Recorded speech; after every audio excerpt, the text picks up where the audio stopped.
It's one of those incredible moments when you see the clock going past 6 o'clock. So we are starting. We usually try to be on time, but there are all kinds of issues that crop up. Thank you all for bearing with Ahmedabad traffic and whatever issues you faced in getting here, finding this room in this new building. And such a pleasure to see people who've come before to our other event last time, the Food Lab. And also a pleasure to see so many new people. Welcome to both sets of people. My name is Tejaswini Niranjana. I am the director for the Center for Inter-Asian Research, which is housing this current project, which is called Usable Pasts, Sustainable Futures.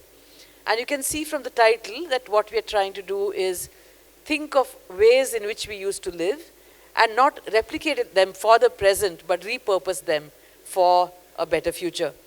To this end, we started a few months ago looking at food, clothing, and housing as a way of gesturing towards three important sectors, industries in Ahmedabad, which is the host city of this project, and to see what could have been the practices in each of these areas, what has really led us to this sort of dire situation of which we encapsulate in short phrases like climate change, crisis in public health, etc., all of which we have been facing over the last few years, and to see whether there's some way those of us living, especially living in urban areas, and thinking about these questions, not knowing what to do except to throw up one's hands in helplessness, which is usually a response to some kind of global phenomena or global catastrophe, to say instead that we have a lot of lived practices, especially in these areas of food, clothing, and housing, that by introducing them in some small way into our everyday lives,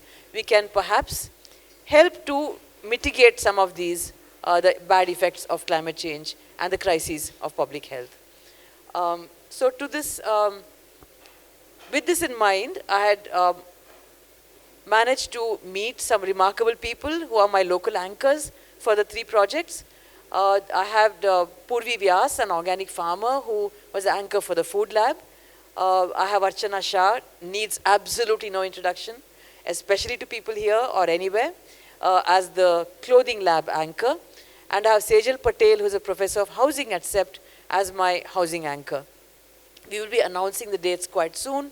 The last lab will be in February, and we will have some sort of roundup session at the end. As you can see, although these are such crucial areas, we as a university here at Ahmedabad University have not really directly worked on any of these issues. I myself am a cultural theorist. I don't work on these issues either. But these are too important to be just left to the specialists. And we felt that we can draw on the research of others, and the remarkable people here are the experts in the clothing, textile, fabric sector, to see whether we can tap into what they have been doing and create some sort of public-facing engagement with the research that these people have been doing. The research, which is very practice-driven research, let me emphasize that. And this is true of all the three labs that we are conducting here. So in a sense, the aim, as I said, I'll just read out one or two lines to you, is to revisit and bring into renewed circulation historically effective practices that can help mitigate climate change through generating new interdisciplinary conversations around forms of urban living in the 21st century as they relate to the issues of public health and climate change. So we're doing this through a series of engagements with students. I have 12 students working with me on this larger project. 3 of them are here who are working on the clothing lab. And they will be doing it as part of their research training as undergraduates. They are also involved in the outreach and in the final products that we might come up with to present our findings to the public at large. I'll just read you a couple of lines from the clothing lab, and then I will request Archana to really do the more formal introduction to the lab. As everyone knows, when you say clothing, people think of fashion. And the fashion industry worldwide is far short of the goal of curtailing emissions to ensure that planetary warming doesn't exceed 1.5 degrees centigrade by the end of the 21st century. The carbon footprint of the supply chain is the biggest one in fashion, whether we're looking at how the material reaches the industry or how the finished product makes its way across the seas to its consumers. Like food, over the centuries, clothing too has shifted from being a human necessity to becoming a part of our desires and fantasies. This is also the reason why most people find it difficult to practice restraint in acquiring new clothes, and the reason why the fashion industry is worth 2.4 trillion US dollars today, more than the GDP of a large nation state like Russia. Textile and apparel production in India and China, driven by US and European consumption patterns primarily, account for 43 to 44% of the greenhouse gases produced in each of these countries. So what can we do when something that protects us from the elements will eventually destroy the planet? What contradictions are we compelled to reconcile when the clothing industry, that provides employment to 75 million workers worldwide, produces more carbon emissions than the entire global aviation and shipping industries? What kinds of sustainable clothing have we historically produced, and how can we work towards adapting them for use today? This kind of issue of what kind of fabric to wear is also crucial to larger public health policies, although I don't think anyone in India or elsewhere thinks of fabric or clothing as a public health issue. We would like to try and bring that to the fore as well. So let me stop here and not read anything more and request my wonderful colleague Archana Shah, who's, I'm not going to introduce her. It's foolish to do that here. Archana, could you speak about the clothing lab and why we brought these people together? Well, thank you all for being here today. And, well, Tejaswini has organized this very, very meaningful clothing lab, which I think in today's time has immense value. And on behalf of all the participants here, I'd like to thank her for organizing this, getting us together to be able to spend a whole day talking about issues that matter to us. Yesterday, we spent a very, very intense day sharing our views about sustainable practices and the impact of fast fashion on the environment. And you know, as most of you know, clothing has become much cheaper. It's accessible. Fashion today is accessible to many, and at one level, it sounds wonderful. But, and also this whole concept of use and discard is widely promoted, partly because, with clever marketing, people are influenced or encouraged to buy more and more clothes because profits depend on selling more clothes. Most of the fashion business today is controlled by large corporate giants, and it's become a multi-billion dollar business. But even in the Indian context today, this whole idea for the young to be able to buy something new, you know, it's become a way of life. But cheap clothes come at a cost. They're made from very low-grade, non-biodegradable fabrics. They use toxic dyes and pay the lowest wages. And they don't last. So, you know, after a few washes, what happens to these clothes? They go to landfills.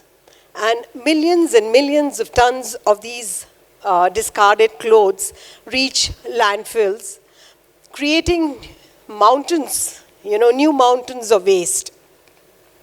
It's really time that we start supporting quality over quantity, an ethical means of production. So it's not really about handcrafted or, it's about just ethical practices, better wages, and of course, become a little more responsible about our consumption. Because it is the choices that we make today about the use of our natural resources and our consumption patterns will define the future. So the crisis that we face today is really man-made. And so it is also in our hands of how we look at the future. And a lot of it is to do with consumers can really start demanding for what works better. Question who made their clothes, why they are made, where they are made, and support production, support quality, as I said, over quantity, because this is a crucial matter. I think the students are going to now ask questions to the panel here, and then we'll take some questions from the audience and see how this conversation goes, because I think this whole idea of sustainable practices and responsible consumption is a very, very crucial matter today. So over to, yeah. Hello, my name is Asmita Gattam Raju, and I'm a student volunteer in this undergraduate research program. I'd like to jump right into the first question and ask, what is sustainability? How might each one of us define this term in the context of our own practices? And how would we understand this term in the present context of consumerism and climate change? And I would like to address this question to Archana Shah and Ashima Gupta. Okay. Do you want to start, or should I? Yeah. Okay, I mean, I've just said a bit about this whole practice, but if I was to define the term sustainability, say, in a line, I would say just become less wasteful. And in my own personal practice, I believe that this is very, very crucial. For the last 4 decades, I've been collaborating with artisans around the country in rural areas to create textiles for my clothing company. The production of handcrafted textiles is eco-friendly, has a low carbon footprint. From my extensive travels around the country and conversations with artisans, I feel that there is a lot to learn from their traditional wisdom. People who work very closely work with their hands, live and work close to nature, outside the industrial ecosystem, see the environment in a different way. Also, artisans work with materials that are in their surrounding area, fibers, materials to dye the fiber or cloth, water. So they have a very different kind of understanding. And I feel that we can learn a lot from this traditional wisdom. What we need to do is build on this huge amount of knowledge that we have to, especially to solve problems related to the environment. I'll narrate a story that happened yesterday. It's about, yesterday I saw her wearing, I was very pleased to see her wearing a bandage garment. And, but it is the stories that she narrated which made much more sense. And during our lunch break, we had a little chat, and she mentioned that the shirt she was wearing, her mother had bought that shirt a few years back and had worn it umpteen times. But she no longer fitted into that shirt, and so now it was passed on to her. And she was happy. I felt happy to see in the next generation. But it's not about this one shirt or bandage. It is about quality over quantity. And we just need to learn to make things that are more durable, whether it is clothing, whether it is any other product. Because, the environment crisis that we face today, which all of us realize, and we all sense this, there's a lot of pollution. There are illnesses because of the pollution. There is unpredictable weather conditions. There is storms and forest fires. I mean, we all know about these things, rising water, sea levels. But all of it is created by humans. you know. And so it is in our hands to change this. And it is also to do with production processes and consumption. So I feel that again, I'm repeating this whole thing because I think it's very crucial that the choices we make, it's not about, I work in the handcrafted sector, so I gave you an example about the handcrafted means of production, but it is to do with, it's not handcrafted against machine-made, you know, all of it has value, but it is to do with ethical means of production, you know. We need to support this whole idea of slow fashion, which talks about ethical production, better wages, you know, everyone in the supply chain should benefit out of it, and there is respect for the environment. Because it is clearly that the choices we make will determine not only will determine the future of our own health and the well-being of our planet.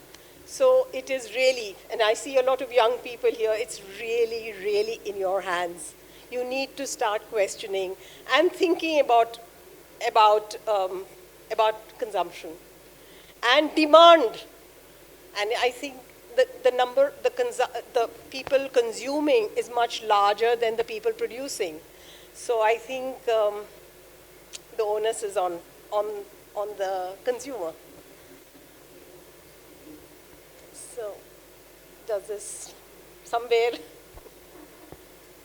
If you would like to. Hello everybody, my name is Ashima Gupta and I run a small clothing label called Silai Studio, and we recently started last year with another clothing label called Medan. So with these two labels, how we are trying to be sustainable with our practice is, as Archana ji said, working as a slow fashion brand, concentrating on handcrafted and handmade. Choices, making those choices that, okay, as a brand, I don't want to use any synthetic fibers, using cotton fibers and using hand-spun, hand-woven, hand-loom products, textiles, over power loom textiles. So apart from these obvious, choices that make our brand, sustainable, there are other issues that we like to also address with our practice, which are, I feel, more in line with economic and cultural sustainability and not just environmental sustainability, which, as Archana ji also mentioned, aligns with being ethical in your practice, taking care of, the people who are working with you as a team, be it the karigars or the tailors or the weavers who work, with us. And I'm happy to share that, with the one weaver who we engaged with when we started, we are now able to engage, 11 weavers across Bengal and Gujarat, and many block printers. Although it is still a fairly small number, but for a small organization like us, it itself is a, kind of a milestone that we are happy to share.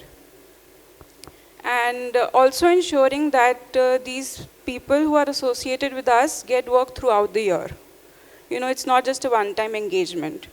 And also ensuring that they feel a part of the whole system and they have something to take back when they work with us. It's not, dictating your designs or your knowledge, because their knowledge and their experience and their way of working with the craft is much superior to what we as designers might have learned in design schools in a couple of years. They have grown up with the craft and they know it better than us.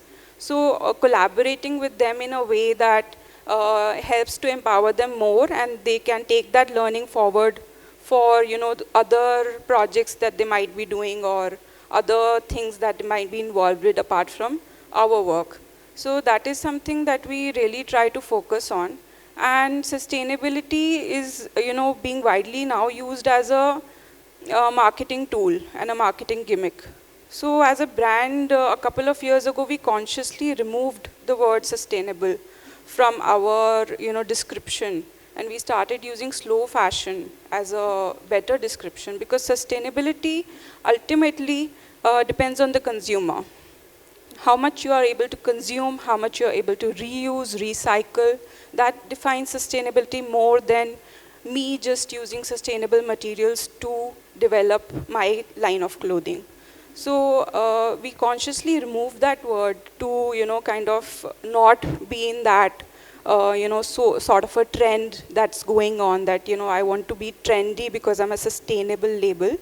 So, just to kind of be aware of the fact that sustainability is ultimately in the hands of the consumer.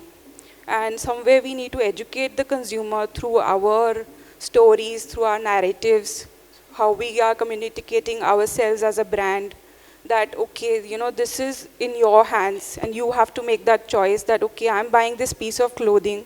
And, as ma'am shared that, somebody passed on their piece of clothing to their daughter because it is of a certain quality and it can be used over that period of years. How we still have our grandmother's handloom sarees. Nobody will pass on their H&M top to their daughter. It's as simple as that. So it's, I think, fair choice that, you let the consumer make that by educating them at the end. Thank you. Good evening. My name is Shruti. I'm also an undergraduate intern. The second question relates to the discussion we had yesterday about the disconnect between the user and the process of production, and how that affects creating a market for handicrafts. So because the process itself is invisible, the consumer finds it difficult to appreciate a product for more than what it physically is. So it is incredibly important that we understand the cycle of production and consumption and how it connects economy, livelihoods, and the overall human development. Yesterday we had Meera Goradia from Creative Dignity and Shushma Iyengar, the founder of Kutch Mahila Vikas Sangathan, who had joined us online to speak on this topic, but they couldn't join us today. So I request Professor Tejaswini to summarize what they... We were incredibly privileged to be able to have Sushma Iyengar and Meera Goradia, pioneers in this field, with us yesterday. Due to a number of unfortunate reasons, they couldn't join us in person, but they promised to come and visit sometime soon. I just want to summarize, quite briefly here, how Sushma and Meera have approached the topic of the cycle of production and consumption and the connections between economy, livelihood, and overall human development. Sushma Iyengar has experience of nearly 3 decades in the field. She's been working with communities of artisans and craftspeople in Kutch to help them gain confidence, as she said, to deal with the market, to help them to understand, especially urban markets. She said that today the distance between the consumer and the producer is huge. Consumer doesn't understand the ecosystem of production, doesn't care what happens to the forest, the water or land that contribute to making the product. Instead, the consumer focuses solely on the product, right? Whether they like it, not like it, whether it's pleasing to the eye, etc. So she further went on to say that when we discuss sustainability, we may merely ask, is the product here sustainable? I think Ashima was pointing to that as well, meaning the textile, is it sustainable?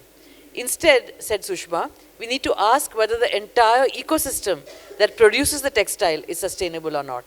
So we need to refocus that question, and maybe we'll have a broader understanding and a deeper understanding of what is sustainability. A last point that Sushma made was about the question of rights. She talked about the rights of the consumer, as one always hears, but she said that both in law and in the marketplace, the rights of the individual are stressed, rather than the rights of the community. And for those who work with craftspeople who are part of a community of a practice of a certain kind, one should really be thinking about the rights of the community. It's not the intellectual property of one individual, but of a community at large. There is some legal work that's happened in this area in India and in other parts of the world, but not enough. And this could be a very interesting area for the clothing lab to take up, to go into the law and to talk about the question of rights and how it's not only about the individual that we talk today, but about the rights of groups, of communities.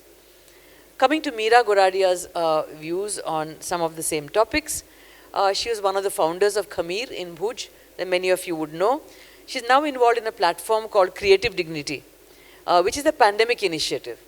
It was a bunch of people came together with experience in the field and tried to connect artisans to the market in some mediated fashion, but as directly as possible, to help them gain a livelihood during the pandemic. So Meera mentioned that the young artisans are today using digital platforms and resources much more than before, and have become more involved in the craft practice too. There was a time when younger people would leave the occupation of their forebears and go away to the city to become de-skilled and to be doing some menial job that did not require them to articulate their own practice. But now it seems like they have gotten a different understanding of the field, and there is empirical evidence to show that many, many more young people are coming back to the places where the craft practice has taken root. So the demand for crafts is also increasing rapidly now, even with domestic and international consumers.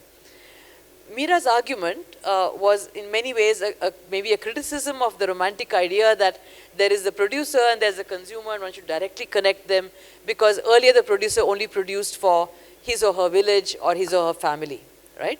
But Meera said that it's almost impossible to have a pure local economy today, since the consumer base for craft practice has changed and the raw materials don't always come from the locality. She recommended that we not only work towards responsible production, but responsible consumption. She gave the example of the Ajrak block printers in Bhuj. For them, for production, they need energy, water, and chemical management because they use the indigo dyes.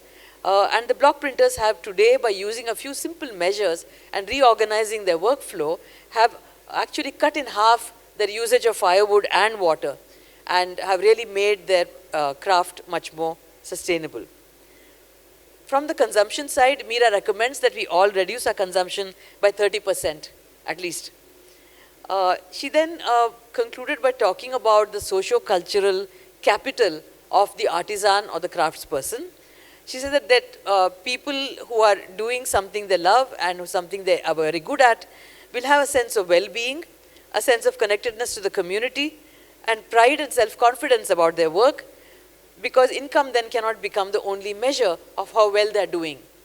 So I think she tried to reorient us towards different ways of thinking about, if not income, then what makes it worthwhile for a person to be engaged in a particular occupation. So I'll stop there and request Madan Meena. Hello, I'm Madan Meena from Rajasthan, but now I work with the Adivasi Academy in Gujarat in Chota Udaipur. And there you can see various models of sustainability which naturally exist. It is not something which is now being created because of this new fashion word, sustainability, which has come. And carrying forward the idea put up by Sushma Iyengar and Meera Garodia, our sustainability was in our cultural heritage actually. It is something how we have existed. It is something how the communities has existed and how the communities has advanced. So for example, today we went to Calico Museum and this lady was again and again, the guide there was saying that now no one can do this. कोई designer ये नहीं बना सकता. This craft has died. There is no one alive who can do it. Now we, as an advanced species of Homo sapiens now, where we have digitized everything into 0 and 1, where the robots are doing the operations, surgeries, but why the skills are dying daily? Why the languages are dying now? If I come to the language thing, then if a language doesn't find its presence in a digital medium, the language will die. So suppose a language dies, what will happen? The whole knowledge system will die. The knowledge which has existed since generations will die. So how I look at craft or products, I do not look them at as individual entities. I look at them through the cultural context. For example, it's a example of azrak, or it's an example of a textile, or suppose you take an example of cotton. I was in my village recently, a week before, and I just talked about cotton because Archana is bringing an exhibition on sustainable fashion to Kota. So I just talked up to my uncles in the village, because I saw a cotton plant, a perennial cotton plant growing in the field. So I just asked, कि कहाँ से है? He said it has been growing since long. It exists there. Then the next to the field, I saw indigo plant already growing there. So when I asked, what is this? कि नील का पौधा है. So these things were happening naturally in the environment, and people were using them, and there were particular communities which were doing it. For example, we take an example of block printing, and I tell you just 100 years before, there were 200 block printing centers in Rajasthan. Now there are only 5. And all those 5 are doing chemical printing. You call them vegetable dyes, but none is using vegetable dyes. It is alzarine, it is synthetic indigo, it's synthetic alzarine. That is what they call natural dyes. And they were producing more block printing as compared to today. A single village, Savai Madhopur, had 400 indigo vats. Now not even the whole of India you count may have so many indigo vats. So why these traditions are dying? These because of the industrialization which happened. And that is what this polyester and all these things, and this industrialization killed all those practices. We had such a beautiful system, like such a beautiful ecosystem of culture, like the person who was weaving a cloth, his sustainability was coming. There was a person who was printing it, there was a person who was dyeing it, then there was a trader also. The trader was the person who was he was giving sustainability to so many communities. If you go in the chain, down the chain, he was giving sustainability to many people. And the user knew that he is buying this piece from whom, who is the maker of that. So there was a respect. There was there were ethics in it, because they knew what quality one has to make for the user, because they had a certain relationship. Now no one of us knows what we are eating, from where it is coming, how much chemical fertilizer is there, what we are wearing, what kind of a cloth it is, from where it is coming, whether it is BT cotton, whether it is organic, whether it is a fair practice. We do not know anything. So this has happened because of the industrialization and this disconnection which has happened, the disconnection in the culture. That's the main reason how I see this sustainability, not as a product or not as a consumption, but it's something, the relationship which has existed among the communities. Thank you.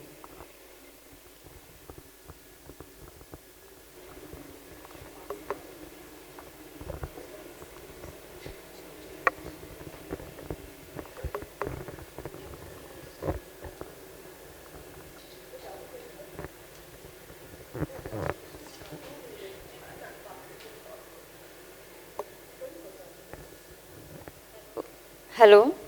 Hello everyone, I'm Shambhavi Joshi. I'm also an undergraduate student, a part of the research program. So my question will be to Gunjan Jain and Uma Prajapati. What are the historical practices in your field that you are taking forward, and why is that?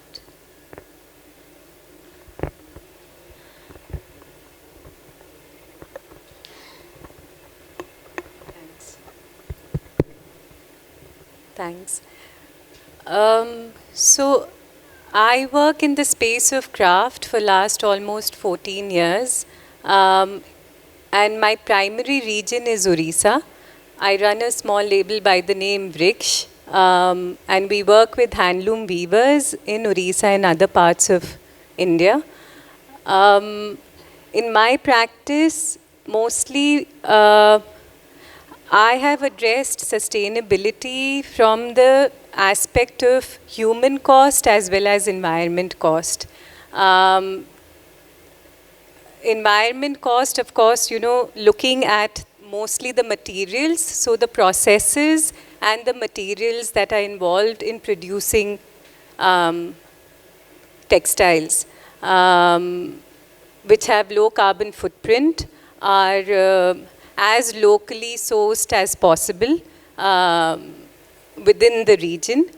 I can show you a few slides that would give a better context.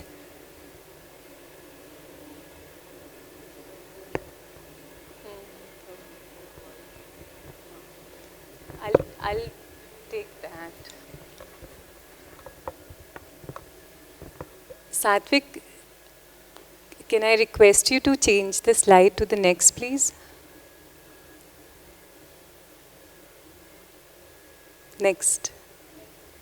Next. Next, please. So I'm very lucky because Orissa, almost every district offers handlooms. And we chose to work with the lesser known weaves of Orissa, going a little beyond the popular Sambalpuri Ikkats and the Bomkais. And in my research and work, what I realized was that these textiles have survived for many generations, is mostly because they are very region specific. And the regional speciality of every textile from each district was determined traditionally by its topography, where it comes from, the demography, climate, resources, culture, religion. All of those determined the speciality of that textile and that fashion that was governed in that region. Next, please. One of the key regions I work with is the Tussar Silk Belt, where even today the local practice of sericulture, that is growing your own cocoon of tussar. Next, please, to hand spinning and hand weaving still exists. So it's a very strong decentralized system of production where there's no retirement age. So women of any age, can choose to hand spin and weave if they like and earn independently. Next, please. Next, please. And also the technique is very interesting because it's primitive to jacquard. So it's a very traditional technique that they still continue to weave in extra weft. It's like embroidery on the fabric, but it's actually woven as a texture. Next, please. And of course, again, one of the key factors why, again, these textiles have been able to sustain all these years, with direct competition with, machine-made fabrics and, fast fashion, is because they were very directly, the narratives of these textiles were very much, again, embedded in their culture and local economy. So for example, you see a lot of fish as a motive recurring again and again because we enjoy a 450-kilometer long coastline along the Bay of Bengal in Orissa. So the interaction in our textiles is a lot to do with the maritime culture in Orissa. I'd like to take a minute to talk about one of my key collaborators, Babuli. He's a very highly skilled weaver of tussar silk. And this is where I'd like to bring in what Archana touched upon in terms of ethical production. So Babuli was all of barely 19, about 13 years back. And I started working with his father, Ramdas ji. And we really tried to encourage and lure Babuli to work with us because he was an excellent weaver. But he just refused. And he said, it's just too uncool. I don't like handloom. All my weavers, friends have gone to the cities. I want to go to the city. That's where future lies. So he packed his bags. He actually hopped and worked in Tamil Nadu, Bangalore, and Surat. In embroidery machine companies as well as power loom units. And within a duration of 2 to 3 months in every city, he packed his bags. And eventually, quite dejected, he came back home. He felt like a total loser. He said, future hi nahi kuch ban paya mera to udhar. And I don't know what to do now. So very reluctantly, he finally sat on the loom with his father. We started working together. And we worked on one of the techniques where you see in the sari the temple border, which is quite popular across states. So that is also one of the technique that was not diminishing in this village, because it's very highly, it takes a lot of time to make one sari. Next, please. That is what Babuli wove. Next, please. I requested him to submit for state award, and he won his first state award the very next year by the Chief Minister of Orissa, and he was so kicked that there was no looking back. And what I'm trying to touch upon here is actually, you know, that along with fair wages, dignity is something that is very, very important. You know, where the sense of dignity encourages a lot of us, as well as, you know, the artisan community, to go on working in this space of sustained fashion. Next please, when I asked Babuli what happened and why did you come back when all of your friends were in Surat or Tamil Nadu, and that's when reality hit me really hard, which I didn't know as an outsider. He said that there were about, so Orissa actually has the highest, one of the highest migration rate to Surat. About 8 lakh weavers and farmers quit from Orissa and they moved to Surat. So Surat is actually like a little Orissa. There are literally Oriya cinema halls that you find in Surat. And the migration actually was witnessed mostly around post-liberalization, that's post-90s, when markets opened up. And so he said that when he was working in these industries in Bangalore, Tamil Nadu and Surat, he started getting health issues because, you know, you're working in a space with barely any ventilation. The workers have no contracts, so no legal rights. Recruitments are finalized verbally. They work on a minimum 12-hour shift. Sometimes the 12 hours can go on to 24 hours if, you know, there is no replacement with no breaks. If you try to take a forced break, your wages are actually cut, even for a few minutes if you have to go to the toilet. Frequent accidents go unreported, and almost an accident happens every day. You know, there are old machines that aren't working properly, you know, electric connections are loose, suffocation, asphyxiation are very, very common problems there. Deafness is something which is very, very common again there, because the decibel rate, because of those power loom running all the time, is very, very high. Wages, that's also another myth that was very interesting, that we feel that this migration happens for better wages and income, but when we calculated, it was on an average 7,000 for an operator on a power loom. And out of 7,000, most of the income would go in their own housing and food. And there was very little left to send home as well. The living conditions are appalling. You know, in small 500 square feet, there are sometimes 60 to 100 workers packed to stay. And, you know, all of these problems lead to, of course, a lot of high stress, and hence alcoholism is very also high in these areas. And he was also, so he said that he lived through all this in all the 3 cities he went to. Along with this also, he did face a lot of verbal as well as physical abuse from his employer. And that was mostly the reason why he came back. Next, please. Next. So what we've been trying to do is also trying to see if we've started collecting weavers' testimonials across these different areas where weavers have returned back to their handlooms and why. And we're hoping to negotiate, you know, with the government and the civil society to actually bring out their stories as much as possible. Next, please. So and this was something we found from the Shivram Committee report in '79, that every new power loom replaces 6 handlooms.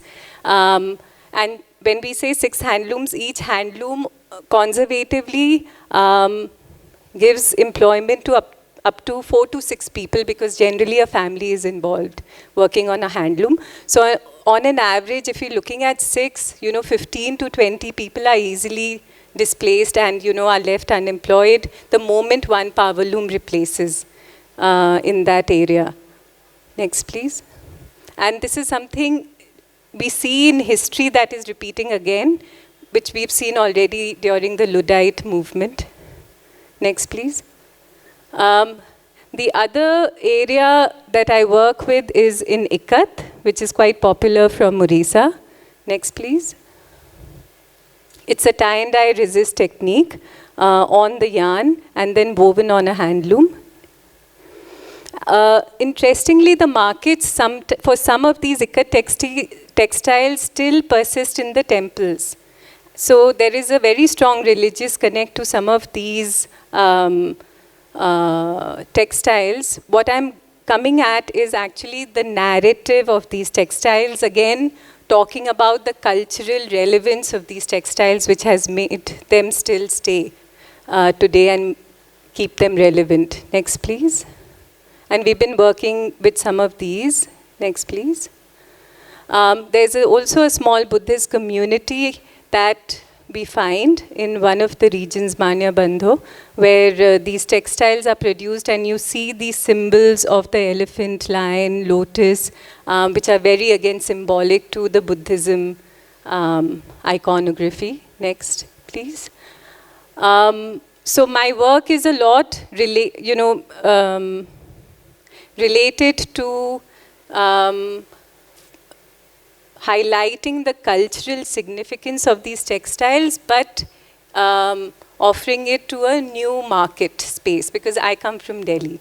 So honestly, my aesthetics and exposure is very, very different from what, Orissa weavers as designers have produced all these years. So, when collaborating with them, it's very interesting, because when I come with my different aesthetics and then they come with theirs, and when we come together, but because we did realize that these textiles exist and sustain because of the cultural relevance, I try to keep that intact, but in a new way. To give you an example, here is of the Bali Jatra, which is a festival we celebrate every year. Bali, as the name says, in Indonesia, the island, and Jatra is a voyage. So we commemorate the Sadabas, who are the seafarers who used to travel all the way to different Southeast Asian countries to do trade exchange. Next, please. And this is what we took to, I took this forward in my research, and we came up with a new collection and work in that area. Next, please. Next, please. We work a little in the area of environment, where we're trying to see if we can revive back natural dyeing practices. Next, please. Next, please. And we've been able to revive back some of the local dyes like Katachu, Lak, Palash flower, where you get a beautiful orange and yellow, jackfruit bark. But it's interesting that I'm in that space where I think it's very necessary for us to also look back into history and see that how much of this, when we say we want to revive back a practice, it's very important to also see how and to what scale do we want to revive it back, and not repeat history like the Blue Mutiny, where do we want to go that large scale, that it's no more beneficial or sustainable for the soil or even for the people. So that's been pretty much, how I look at sustainability.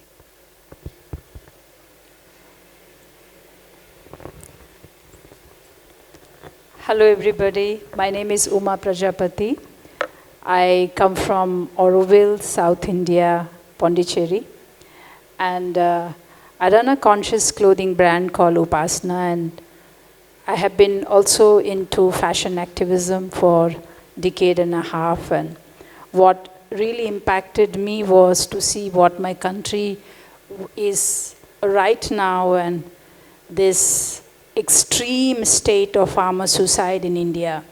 The last 25 years, 300,000 cotton farmers have committed suicide in our country, which is highest in the world. I don't think any country suffers this tragedy.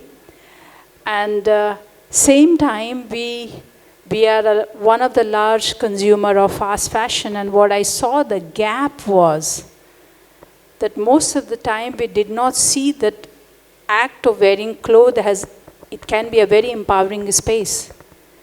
We had been so busy buying something cheap, so cheap that I don't even mind throwing it 2 weeks after and buy something cheap. We are comfortable buying a t-shirt which costs me lesser than a coffee at Starbucks, and we have never questioned that.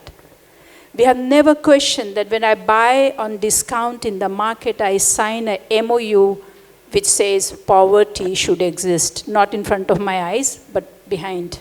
And I'm okay with it. So what I saw that there was something which we were not talking about. In our education system, this is missing. I happen to work with 900 acres of land and 600 farmers south of Madurai to go organic in 2007, and it was a life-changing process for me to go through that and survive. That this is what is happening, and I'm meant to be celebrating being a fashion designer. So education did become very important chapter in my journey, even though that we work with the 16 state of India and the craft journey of this state. What I'm seeing is the future or luxury of future is handmade. And one country is going to excel in that, will be India. How prepared are we? How conscious we are in making that choices to make this bridge? Are we going to burn all our bridges before the future arrives? Because we are very much there. We are happily buying 399, 499 rupees kurta. How many of us have bought that? We know what I'm talking about. We are not looking for fast fashion to blame somebody coming from outside. India has its own fast fashions, full train running full speed. How much a tailor gets paid, I asked somebody. Guess. Wild guess.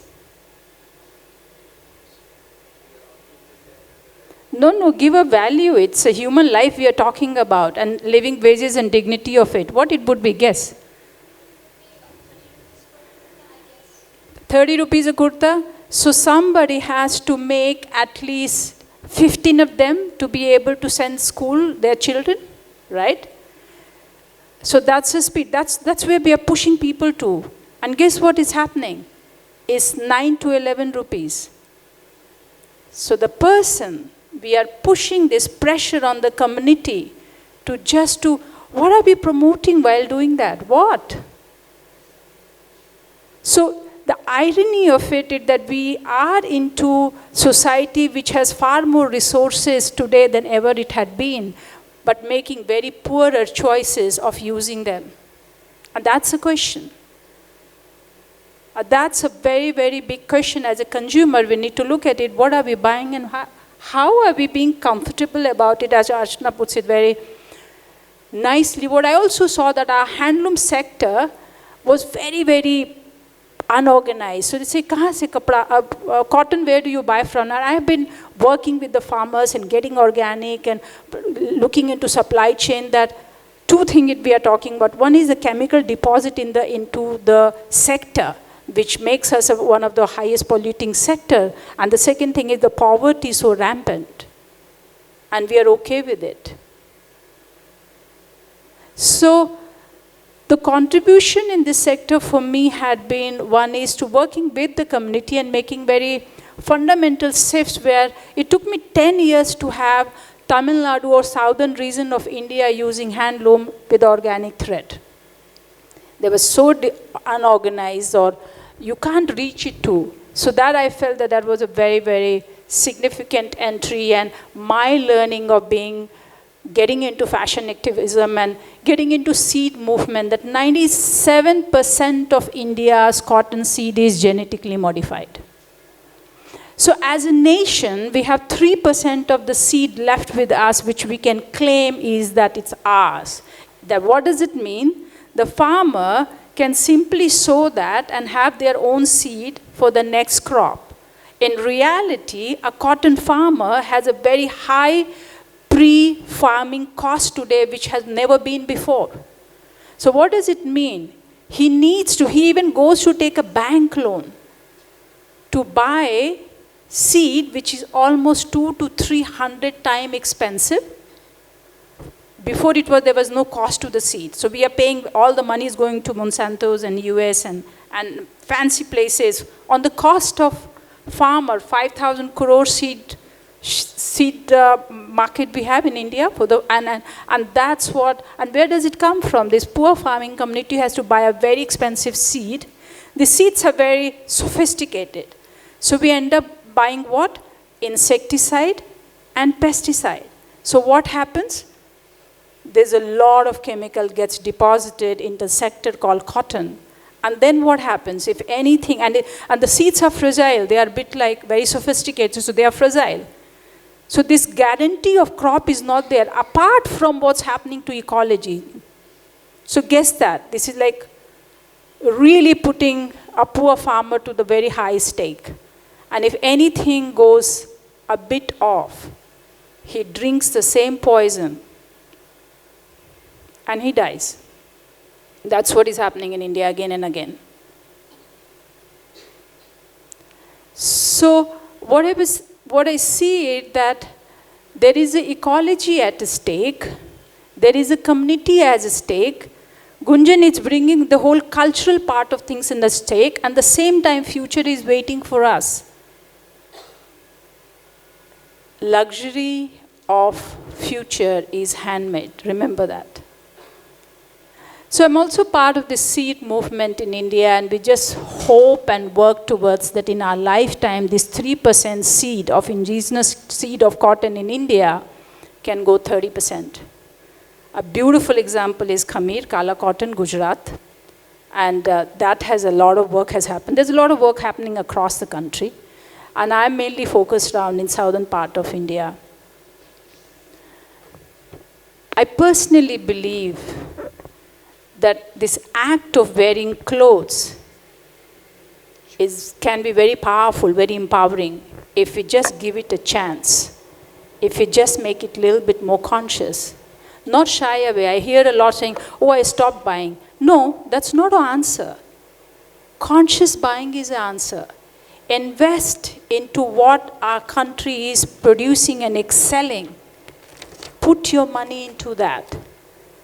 The real prosperity will come from that space. Not buying something so cheap with such a high cost behind. Thank you. Thank you so much. I'd like to get into the next question. And I'd like to address this to Chetsi Ahuja. So what are your thoughts on responsible consumption, and can less actually be seen as more? And how can we promote slow fashion to the new generation?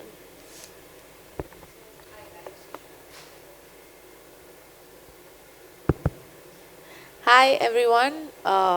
While the temperature in this room is quite pleasant, the faces look quite grim. So I'm going to give you a little bit of a story. I am part of this network. I studied at the college across the road, and I have a background. I come from a business family. My father's sitting right there. He's got about 40 years of experience in textiles. I grew up, looking at fabric like it was a swimming pool for me. And when I was growing up, I saw him leave in the middle of the night because some pollution board has called, or there's something wrong with the factory. And I started questioning, why is my dad leaving in the middle of the night? What is so important? That question rests there. I then, of course, moved on to getting my sense of understanding of what I want to do in my life, wanted to study fashion, wanted to study design, never ended up doing it. Ended up in a business college because I come from a business family, and they said, hey, you need to know how to do business and how to make money. And had the privilege of studying multiple industries from various perspectives. Did very exciting stuff in event companies. Did my master's thesis on music festivals. Very, very exciting at the age of 21. Moved on to doing production and marketing for a luggage company. Some of you are carrying safari backpacks. I was the person behind building that category for the company. Traveled to China extensively for that. Worked with huge production houses, factories of that scale.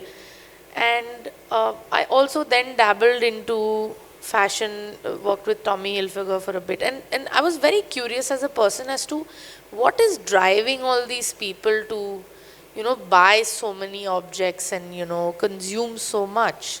I also had the privilege of working with the largest retailer of this country, which was Future Group, the guys that own Big Bazaar, and then got on to convenience stores like Easy Day and Nilgiris. And I really stopped one day. I used to do some community work, and I went to a beach cleanup. And I had all these questions running in my head, and I used to really go to the beach to really, center myself, become super calm, and feel like I'm a very small part of this huge universe that we live in. And I saw a few people cleaning up the beach, and I started going there every so often and started helping them clean up the beach. One particular cleanup, I met this huge group who comes there every Saturday, and they talked about how passionately they clean these beaches. And so I said, okay, let me join you. That week, I found a pack of chips that I was promoting at work at Future Group on the beach. And I also found a pack of milk from 15 years ago.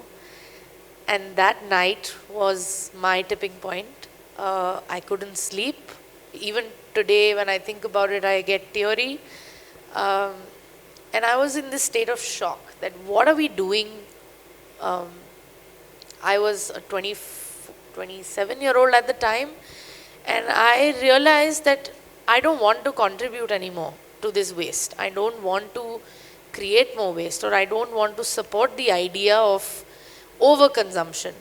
And because I had worked in many facets of production as well as consumption, I've studied marketing, I know how these campaigns are created, and I know the psychology behind why campaigns are created a certain way.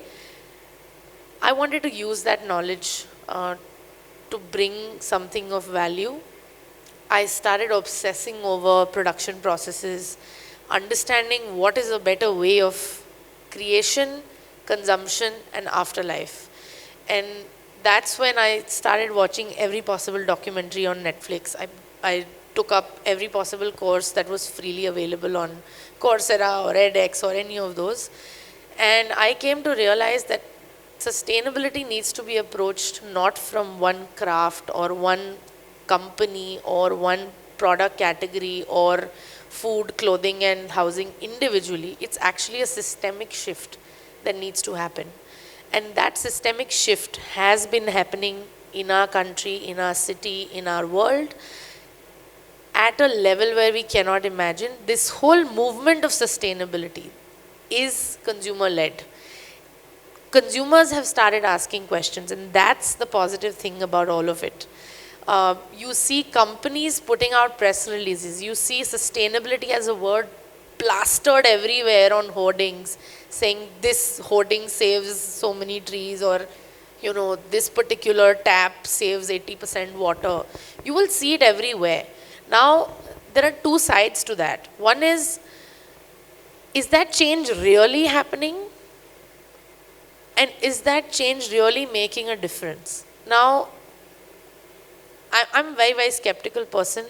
I like to evaluate everything objectively, and because I've been a victim to something called greenwashing, I, uh, I really start questioning a lot. And so it's very important to not just choose sustainable, but also ask questions wherever you go, whoever you transact with or converse with. Take those questions to them, ask them, how is this fabric made? Who is the person behind this? Do you even know where this comes from? We went to the Calico Museum today, and somebody kept telling us that this one is from Gujarat, this one is from Rajasthan. And why is that important? It's important to give you cultural context. Religion is the largest movement ever, and that movement has been successful and is alive even today because there is cultural context. There's a story that makes you relate to that concept. From the science of climate change, you might think, hey, temperature is rising 1 more degree, what do I do with it? Yes, you have something to do with it. Your lifestyle will change. The clothes you wear will change. The houses you live in will need better, equipment. Everything is going to change in the next 10 years. And it's already happening. We've seen people in Bangalore, have a flood just recently, forest fires happening. How do we solve for this? We solve for this by asking the right questions and asking them relentlessly. Please don't stop. Take this to every person you go to, and when you get those answers, put your money there. If you are convinced as a consumer that this person is trying to do the right thing, put your money there. That's my take on it. You didn't tell what you do. Oh, I thought the slide did that for me. But anyway, I run an online marketplace called Brown Living. Brown Living because we want everything go back to the Mother Earth, which is brown, the soil. And everything that we have on the platform goes through a very rigorous process of questioning processes, people, materials, methods. Everything on the platform is entirely plastic free. We are the first platform in India, and I think the only one to be entirely plastic free. And you can buy everyday objects from there. So the larger idea of Brown Living is to shop only sustainable. It's comes from the word SOS, which is Save Our Souls, but our SOS is actually shop only sustainable and shop only when you need to buy. So that's the minimalism concept that we also bring in, that don't just buy because your heart wants it or your wallet has some extra cash, but shop only when you need to.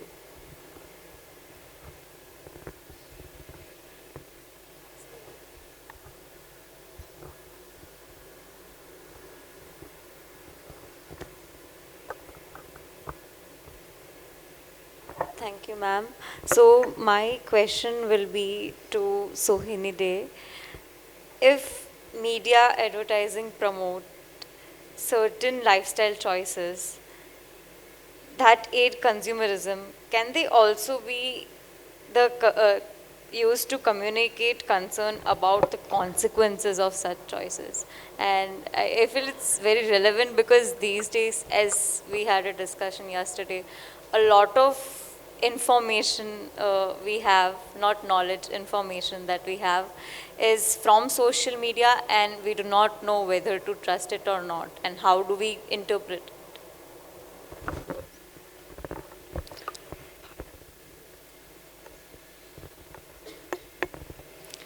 Hi everyone, my name is Shohini, as you can see here, and I've been writing about fashion for more than a decade. So to begin with, I write I've started with print and moved on to a digital medium, so I will start with that. Now, in terms of the duality of writing or speaking about choices that promote a certain lifestyle while also trying to tell you the consequences of that lifestyle, I suppose for a lot of us working in fashion and lifestyle media, that is very natural to our work. So I was just looking as an example at what I've written in the past month. And apparently I've written about fashionable cakes. I have also written, I've reviewed a lot of fashion shows, and I have written what the problem with Kanye West is. I have written about a new online major international deal. I've also interviewed the CEO of H&M, and I've written about Patagonia's major climate change deals that they've done recently. And all of it has been in the past month. And I've done all of it together, and that is true for a lot of us who write and engage with it at a media and communication level. Now, and we do it because this is part of our work. It is also what makes our work interesting and critical and lends us, we are chroniclers more than anything else. And what, however, happens is the fact that when we write about sustainability or we write about crafts, we do it because these are areas of interest and we feel very strongly about them. And we hope that we are able to tell all of you and our other readers who are essentially also consumers of this lifestyle about what they should be doing, the lifestyle choices they should be making. And yes, it is contradictory, but we do try our best. But the reason I think the question is relevant is because we today face a lot of inherent contradictions in our work. So one of the things that we find in both reportage and we have research numbers is the fact that while there's a lot of awareness of sustainability, there's actually very little consumer understanding of how to go about it. So, for instance, I work at the Voice of Fashion, which is a daily digital publication working on fashion, crafts, and design and culture. In 2020, right before the pandemic, we had done a research which was called the India Sustainability Report, where we were basically looking at fashion sustainability. And I have the numbers here, because numbers, by the way, do very well in communication. According to that, out of 1,000 people who were surveyed, 43% had heard the term sustainable fashion. That's less than half. 46% said it was a new concept. And they did not understand what it meant. Yeah, this was 2 years ago. You would think that awareness, but awareness hasn't grown that as much as you may think. And these numbers are not great. They're not bad for a concept that's a decade old. Fashion in India is just about 3 decades old. But considering how important it is being considered today, the idea of sustainability, we're still talking about less than half people even knowing what it is. Imagine thinking it is a new concept when at a discursive level, we're constantly saying this is part of our heritage. Yeah, and there are also others. There are actually a few other figures here that say that only about 38% understands that perhaps sustainable fashion will mean repair, reuse, upcycling. Very few use the definition. Even lesser is the number that correlates it to handicrafts and handloom, according to these numbers. And again, of course, these numbers are rising, but not as much. And also, and this is derived from anecdotal information that we find during stories, I found a lot of people, peers, readers, who know all of this. They know everything about sustainable fashion. They don't buy sustainable fashion. It's a bit like smoking. I know what the problem with tobacco is, but I smoke. So I know what sustainable fashion is. I know exactly what is happening. I understand it is affecting labor. It is affecting the environment. It is probably affecting me. I'm still going to buy what I think is cheap because it's cheap. So we are engaging with a lot of cultural discrepancies in how consumers relate to sustainable fashion. Now there's also a problem in terms of brands. Yeah? A lot of brands and designers and makers feel the need, which is a good thing, to be part of sustainable fashion. Yeah? So you might often hear this, a lot of people here will also say it, my co-panelists, sustainability is now a buzzword. Buzzwords are bad words. And so what I find during reportage is a lot of people talking, a lot of brands talking about how they are sustainable or how they make sustainable clothes. But if you start asking them, which I do, how is it? They don't have the right answers for it because sustainability is also a discourse. It's a set of parameters that every designer, every maker, every industry follows. And they can differ while also overlapping with each other. So for instance, I'm sure a lot of entrepreneurs and designers here will be able to tell you what they do, what they cannot do, what they're trying to do and haven't been able to achieve so far. A lot of brands will not be able to give you this information if you ask them.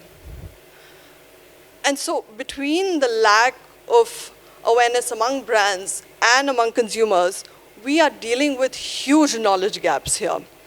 And some of this will take time to address, but of course in terms of climate change, and because that is part of the whole sustainability discourse, a lot of our needs are also very urgent. And the idea of media and communication today is also expanding.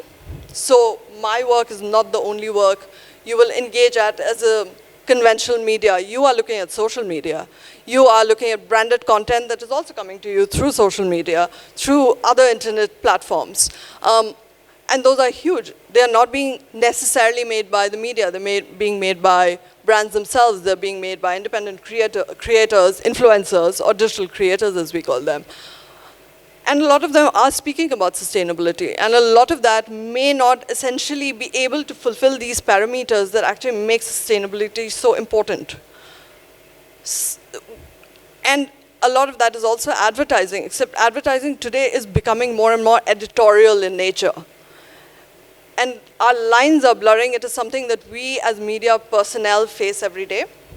But I think technology has changed the whole idea of what it means to work in the media, and it is time we sort of acknowledge that and move on with it. There's some things that are not going to change. So in terms of when we communicate, what we really need today is, as creators, and here when I say creators, I mean us as people who work in slightly more conventional media, editorial media, as well as people who are working as more independent digital creators who are invested in this, is to be able to make these distinctions, is to be able to acknowledge the paradoxes that we are working in, and to be able to give accurate information in very specific ways. So for instance, when I write about Patagonia, which had a major climate investment earlier last month, we are also looking at possibilities of what it means for the big business and how the stakes are moving and whether it is as transparent as it may seem. When I interview the CEO of H&M, and this of course published material, when I do ask her about the criticism that they receive for greenwashing, in all fairness, she did speak about all the recent controversies they've had. She was able to talk about the need for only producing what we require and what they would like to do in that matter. And they engaged with the idea of legislation that they are currently facing in Europe in a very straightforward manner, because those are answers that have been published. So I think, and then those are information that we need in a manner that is easier to understand, because as I said in the beginning, consumers are struggling to understand what sustainability really means and what they should be buying, what they should be investing in.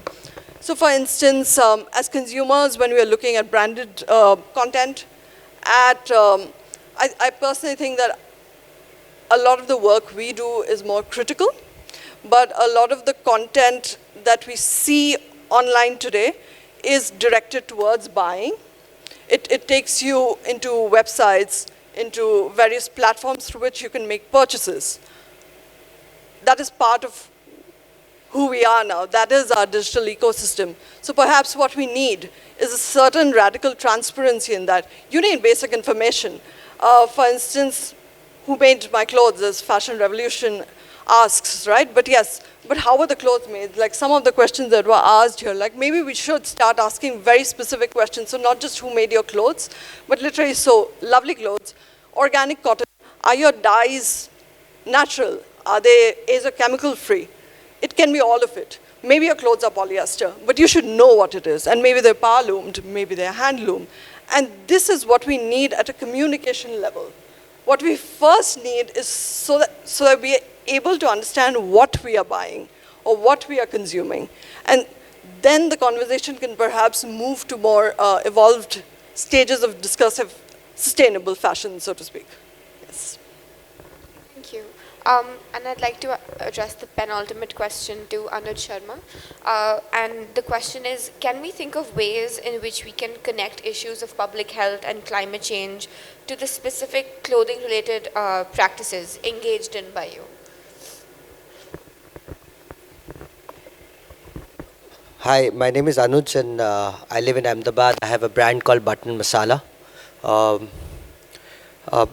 I've been working in the area of sustainability for a long time, but not because it's sustainability, not because I want to save the world, but largely I enjoy the quality life that I live because of not doing things so expensive, not making it time consuming. So I do make simplest possible ways of making clothes, and so the question that has happened, over a period of time when people asked me about sustainability, I always said material is not the problem. Some of us here are saying no plastic.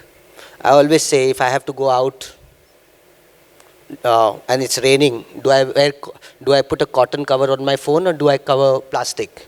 So the problem is never with the material, it's the amount, it's in the greed of the system. That everything that we can manage, we're doing it, anything which is excess, even love when it's excess, it's painful, no? You know that, we all know that. So anything excess is a problem. So it's never, I believe that everything that's born, or whether it's handmade or machine-made or man-made, it's still a part of the world. It has to be all loved duly, because if we constantly keep saying that this is handmade and this is not, but someone made the machine, yeah, someone's still switching on the machine. So it's really not the problem with the machine and everything, but that was one answer I would give. But slowly I've come to realize the problem which is that we have is the kind of clothing that we wear largely, which is which was born, it's easy to blame the Britishers that they left us with the idea of Western clothing. But there's no problem with the Western clothing, but they lived in a colder country. So they had to wear clothes in layers, and therefore it had to be fitted. But when you look at the context of a hot country, we all had to wear, and we should have worn, and we should have continued wearing loose, airy, havadar, khushbudar kapde. So we had to wear that kind of clothes. Instead, we slowly shifted from being a craft-oriented country to a designer-oriented country, which said, I will make the shirt for you, I will buy the fabric from the craftsman, and I will give you a garment. Because the craftsman didn't know how to stitch. So the whole issue of the crafts is coming up because the kind of clothes we started wearing, and that originated from the education system that we have had. Now all of this put together, we have a system of education, and not just education, but children growing up looking at the clothes that gives them extreme anxiety. Yeah. So the main issue is that the education has been really stupid, and I don't say it's one college. It's every single college in the country has 95% of Western education system, which is winter based, which is brilliant for them. Nobody in Europe will ask you to learn how to wear a sari in the first course of the college. Yeah? India is the only country which teaches from A to Z how to make Western clothes, how to desire for them, and of course the kids have grown up wearing that. So the problem is not also what we wear, it's also do we know where to wear it, what we have to wear. So the concept of design, the meaning of design has been very badly used. For 35 years we've been saying that we've been designing. And so I ask you all a question, what are you guys wearing? If you look around, do you see anything new? If for 35 years the designers have been designing, then show me something new. So there isn't anything new. And I'm not saying it does not mean that we should be making new. There's nothing wrong in making exactly what everybody else has made. There's nothing wrong with copying. We've all grown up being copying. So that meaning of design has been misused, which gives you an anxiety to buy a new design when it doesn't exist. So we haven't had this conversation of really, is there anything called design in fashion? Yeah, there is textile design in India. Most of the designers that in India, what we're doing is textile design. We're doing surface ornamentation. So these bad meanings, and then on top of that, we have this very interesting concept of beauty in India. That if you buy a new garment, you will look beautiful. So it's not about why are you buying new clothes. But I keep asking, do you think you look beautiful when wear a new garment? Who tells you that you're looking great? Of course, the first guy who tells you you're looking great is the guy who's selling it. Yeah, then the mother, then the father, and then the neighbor's son, or somebody who's taking you around. So the beauty lies in the eye of the beholder. And we keep thinking that I am looking pretty because somebody is saying it. So why are we constantly buying? We're buying because we do not have the clear sense of what is beauty and what is design. So if we actually define these two meanings and we start having conversation, we would have a better health, simply because one, clothing as clothing makes it really, how we move our bodies. Then the kind of anxiety I see in media, in Instagram. You have these where you jump and you change garments, and you jump and change the garment, you jump and change the garment. And it's easy for that person, because I can see an 18-year-old earning 30,000 rupees and getting free cosmetics. I mean, I feel like, oh my God, I don't earn that much. I mean, I've been working for so many years, I don't have that many followers. And look at this one. So it gives me more anxiety also. So it's bound to give you anxiety when the meanings are not defined. It's a demo of the... She's really, okay. So yeah, basically, so health, again, so I will come to the demo, but quickly. I feel that we need to have more conversation based on clothing in the real sense. Does it really do anything beyond covering us? It is craft.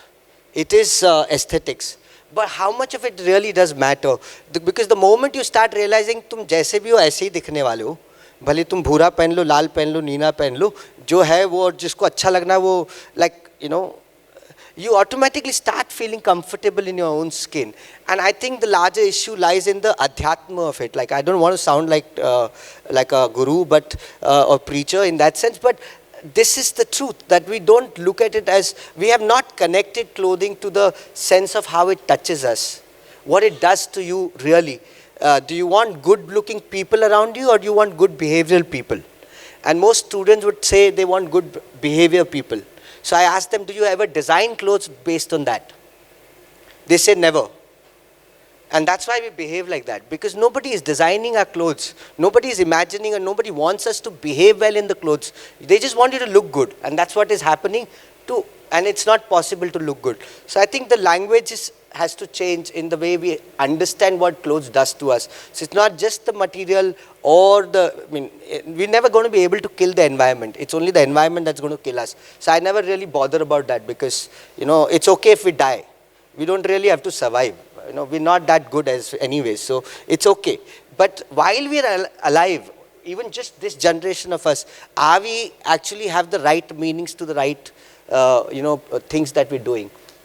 Yeah, okay, and she's been asking me to demonstrate what I do, so I will quickly show you a button masala a little bit. Okay. So I've just got, what I do is, I tie the buttons to,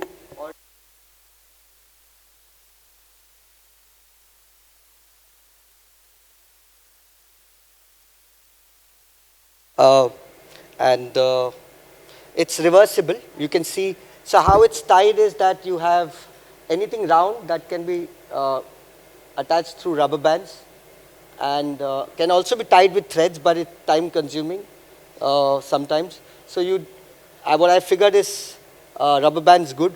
So it's connected with the rubber bands, and you take that and you tie this. No, it's okay. Yeah, so this is really connected. So there is bunch of buttons, but you don't have to have that many buttons. Just sometimes it's for aesthetics and sometimes it's for joinery. So so it does both. I have these two pieces, which I will just demonstrate how it can change into many garments. A model. Come now. I have other garments. I will also show that, but I'll showed that one to, it's just I mean, I think I look pretty in this.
That I can wear what I like. So in spite of saying design, design, design, you actually are all wearing the same clothes. And really it's not nobody's vision. It's not even our vision. It's still shirts and trousers and skirts and kurtas with ornamentation. So what I'm saying is that this whole concept basically allows you to now if you want it a little open, then it's an open this thing. This can actually, if it's too much cold, then it can go here and cover this thing. So, yeah. So whenever I ask people, would you like to change, they always get scared, we're not designer. So that's whole feeling that you're not the designer or you're not somebody. That is something that is the biggest problem in the world. It's not the sustainability. The problem is that you believe that you're only good for one thing or something. So when you start believing that you can do many things, and I think this gives you power to believe that you can also make something on your own. So yeah, that's I think this is a good job. Quick and sharp.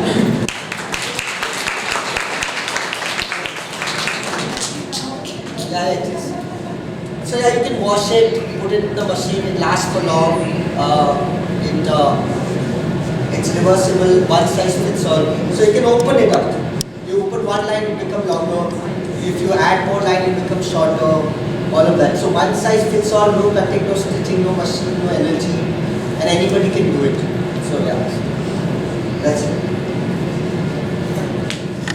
Thank you, sir, for your beautiful demonstration.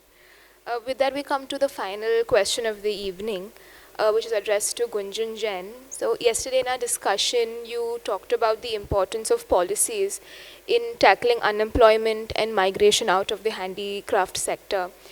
Could you shed some light on the role of public policy and state intervention in also addressing larger issues that we're discussing, like sustainability and climate change?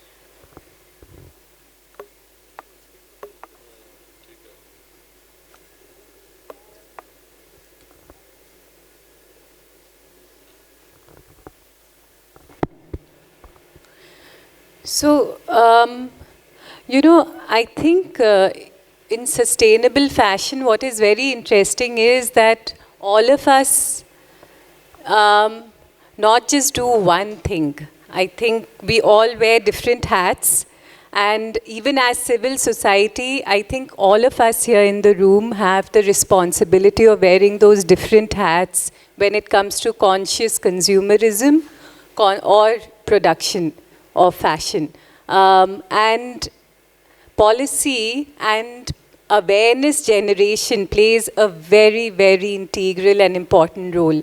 The few examples that all of us talked about, ethical production, consumption, it starts with a dialogue, right? What Sohini talked about, creating awareness through media or through work, what Anuj just, demonstrated.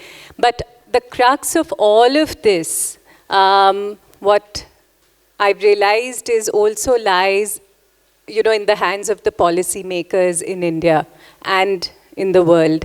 And for us in India specifically, it is the government. And today, the government has the authority and the power to, decide and dictate to a very large extent, the role of an industry and, which path it can, lead us to. I'd say rather influence it quite strongly. And even in the fashion, we do have a lot of policies. Some of them are implemented, most of them are not implemented properly. And negotiating policies with civil society, with the government, will lead us to a more stronger bargaining power between the stakeholders and the other agencies who are involved to make sustainable fashion a reality. I'd like to give you an example about, the Handloom Reservation Act. What I talked about, there are a lot of mill-made fabrics that have been copying designs in the handloom sector.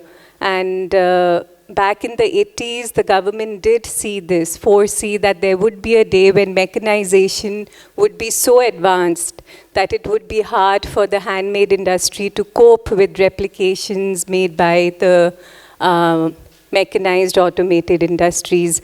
And they put in place a Handloom Reservation Act where 11 articles are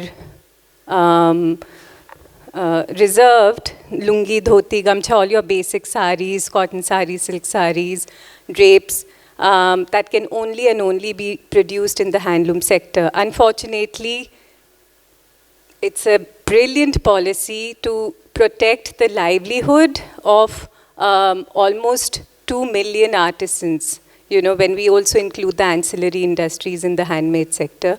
But it's not been implemented clearly. And we're also part of a network called the National Federation of Handloom and Handicrafts, where we do work at policy level with different agencies and civil society and parliament MPs and the government, negotiating at policy level. And I think that is something that can make or break an industry today. So yes, I do urge all of you, to be part of this conversation of building awareness, and take policies to, an everyday conversation, so that tomorrow even the governments, are part of the discussion with all of us.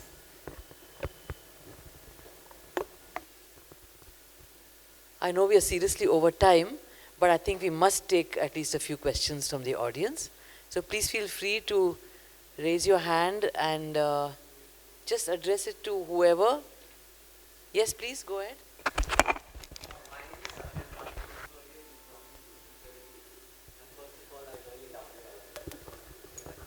My question is directed to Gunjan ma'am.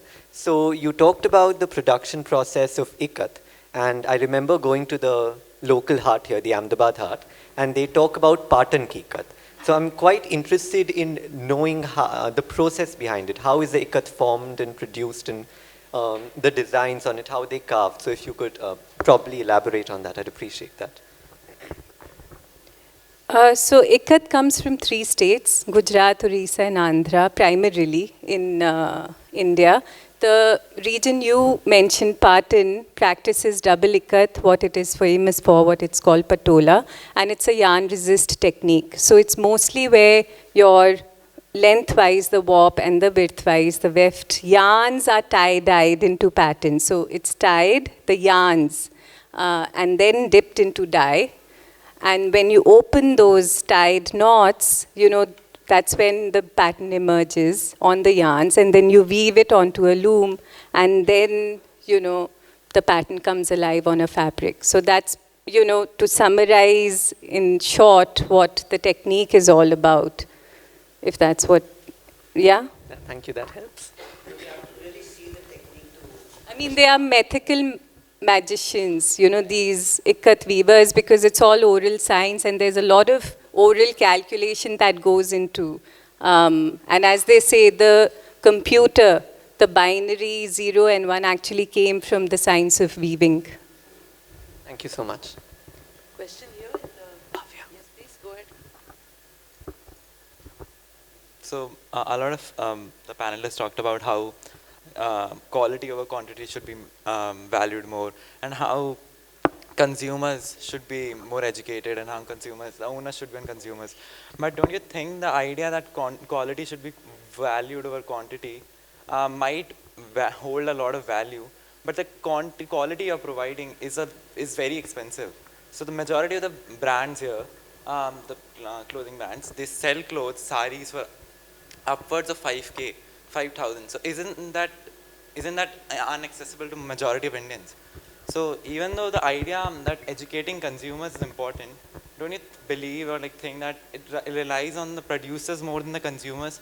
Because eventually it comes down to how much the I agree that there should be quality of consumption, but the quality of consumption, majority of your own brands are highly, they cater to higher income society, right? Higher strata of the society. So, what do you think?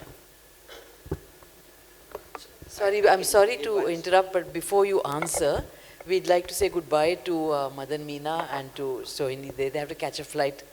And yes, so we will continue for a little bit longer, but we'll first say goodbye to them. Thank you so much for your presence. See you soon.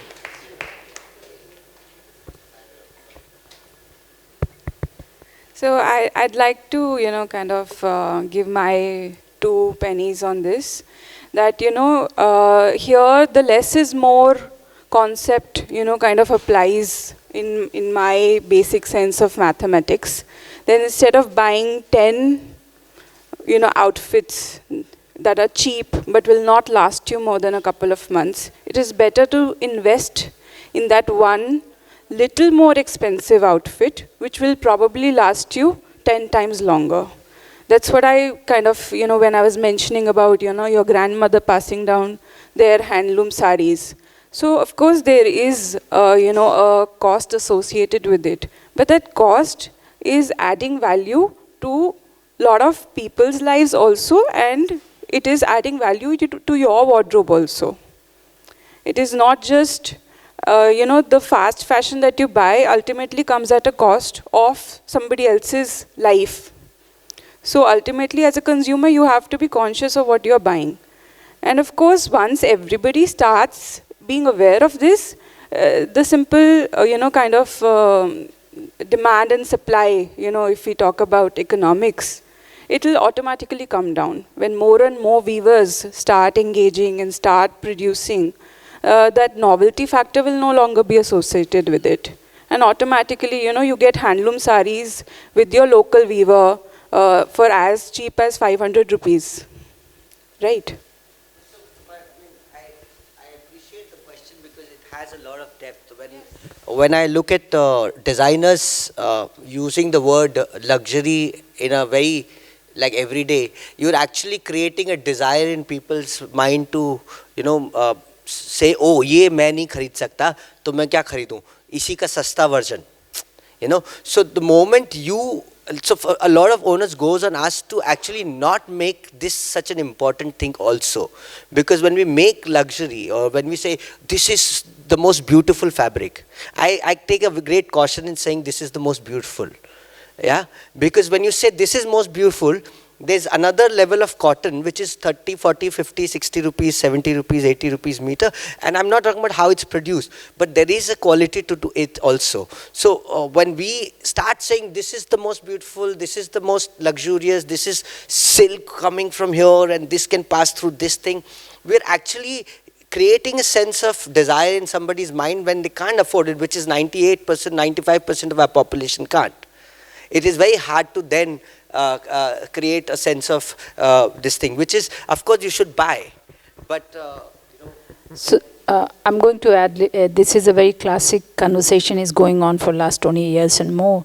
So, we are not saying that fast fashion has only one response, which is luxury. We are not saying that. You can really buy something very local and your next door and from your tailors and get your fabric, buy it from somewhere and get it stitched and buy it from khadi shop, which is the most luxury outlet of the country. It is. So there is a lot of layers of possibility exists. Just because we want to respond, we just try to make it in extreme way. Oh, I understand, but I can't. It's not true. You just have to, I do a lot, I have taken 1,000 students audit of saying, let's do wardrobe audit. And after that, magic happens in the room. Have you ever done a wardrobe audit of your own? Do it. If not, call me. I'll come and assist you in that. It would be amazing to know how careful or what is available. Do I know who made my clothes? It comes from sweatshop. Am I going to support that? No. None of us wants to support that. Find your own answer. There are loads of answers. Luxury is not the answer. Nobody is promoting luxury as an answer for sustainable clothing. Let's take next question. I'd like to add to it what she mentioned about sweatshops. There is a very good movie which I'm sure a lot of you must have seen, Story of Stuff. And it actually gives you a breakdown of the cost involved to make that fast fashion garment that you can, that t-shirt that is so affordable at 100 rupees or 90 rupees. You will see in that movie how they have actually cut cost, in the production supply chain. And it's not actually the actual cost of the garment.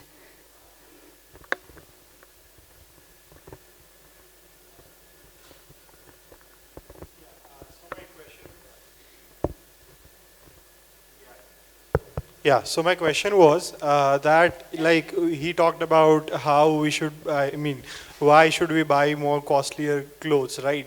But then my question is that there's a lot of producers who deliberately produce clothes that will, be rugs after a while because their source of income is selling more clothes, right?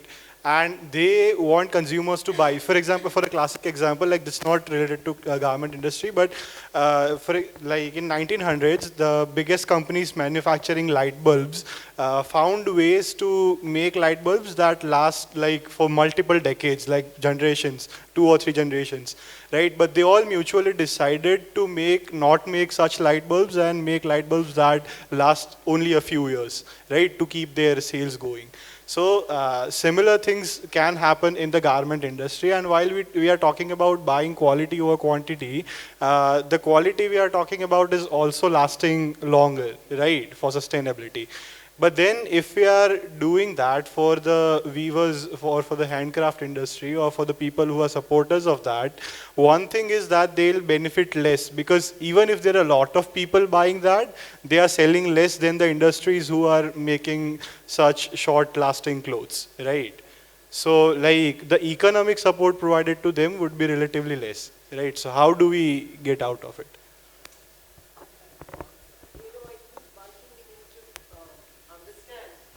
It is not handloom versus, the handlooms cannot dress the world, right? It's a small part of the production. Just so happens that some of us who are here work in this sector. And it's not that every kind of non-natural fiber is a disastrous. There is a lot of research that is today going on into making sustainable, which the whole process of production of that fiber is better. So what we are talking about is support quality. And quality is not necessarily luxury or expensive. So it's not handloom versus, so that's very, very clear. Handloom will always be a small percentage. Yeah, and also you need different kinds of materials for a raincoat. You can't be wearing a khadi shirt. You want to climb the Mount Everest, you're not going to go in a khadi jacket, right? So depending on the use, it has to differ. So what we are talking about is what is happening because of the whole idea of use and throw that everyone's getting used to. It's just that I want this whole desire that I want something new every day. I think somewhere you need to change that because we will have to take responsibility of what is happening to our environment. What is causing all this pollution? How is it affecting our health? So these are things that we need to address and start building a conversation at school level, within friends. And I think this is very important. It's not to do with a 100 rupee thing. Probably even a 100 rupee thing could be. I personally have saris in my cupboard, which I bought for 250 rupees. I've worn it over many, many years. I bought it in Orissa in a market probably 35, 40 years ago. So it's not to do with a price point. It's to do with the quality of the product, right? So, and this whole idea that if you go to a boutique, you spend X amount of money, but there are multiple other markets that you can buy. And we need to have multiple markets to address different needs. So I really think we need to start becoming conscious about our consumption, whether it is clothing or whether it is all kinds of other, because that is causing a problem around us. मुझे ऐसा भी लगता है कि मतलब जब आदमी गरीब होता है ना तो थोड़ा ध्यान देता है जैसे ही जेब में पैसा आता है ना so I think for us to become sustainable we have to get back to poverty really. It's not in the joke sense. We all know that when we're poorer we think. I mean when you don't have money to eat outside, you whether you like it or not, you might have to still eat the Maggi which is outside. But you still question, you at least know the question. So once you start earning money, you know this is not good, I should be eating this. But the problem happens when you have the power of money, when you become a rich country, these are inevitably the things that will happen. Because money gives you freedom of not having a thought and throwing it out. And that's what happens, that's what is happening to our economy and country and as people. That we are just not thinking. And it's not just you, it's us in different places. So we might be sustainable here, we might be down somewhere else. So it is a collective problem that we all facing, and it comes because we have the power of money. And with that we want to buy luxury of time, which is that I don't have to think when I'm buying. Which is what you see everybody who's in the street buying. They're just not thinking. It's not that they're not smart. It's not that the answers doesn't exist in your own heads. We're all very smart when it comes to something else in the system. So I personally feel poverty has to come back to India and we really have to sustain. And money is not going to make us smarter. And to add to that, take one last question. okay, yeah. We're really running out of time. Did you have something to say to this point? I just wanted to say that there are other methods of being sustainable, including thrifting, swapping clothes with, other people. And, it's not necessarily about buying something cheap or something expensive. It is about using the resources that you have around you, whether it is like a basic t-shirt or a handloom. I think after all these thought-provoking comments, you may have other questions, but I'm not sure this is the time to raise them. Is it a short question that will probably get a short answer?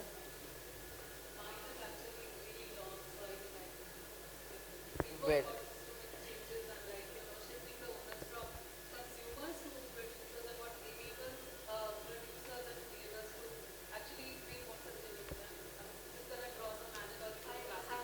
but you sort of asked the question, so may I treat that as a question and ask them to respond quickly? Yeah. She said it's the same question. Yeah, go ahead. One. The most important one, please.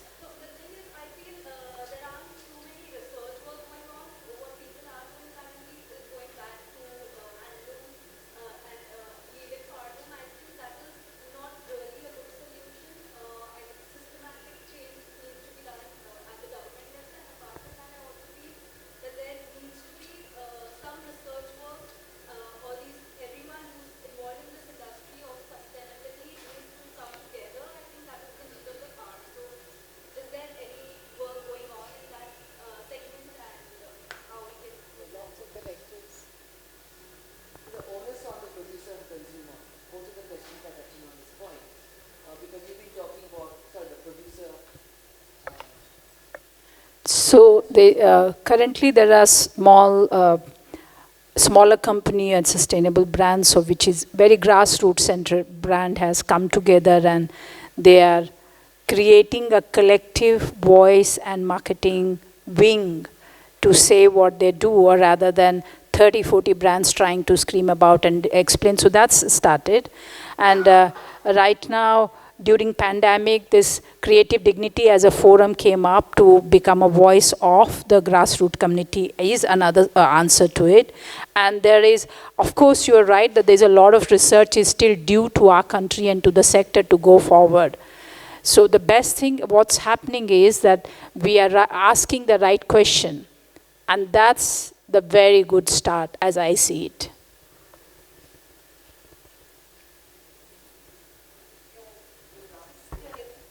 I mean, this thing about powerloom, handloom, it's not that one is pitching against the other. We do need both the industries, absolutely. It's the scale at which, each industry is operating and how healthy it is, in what fashion is it operating in terms of its health benefits, overall, economic health, physical health, etc. And also, it's about treating the two, what Archana said, about treating different industries separately and not allowing each other to overlap with each other, be it at policy level, be it at awareness level, be it at market level. And I think that's how we can in a very systematic, healthy fashion also, lead this dialogue of sustainability further.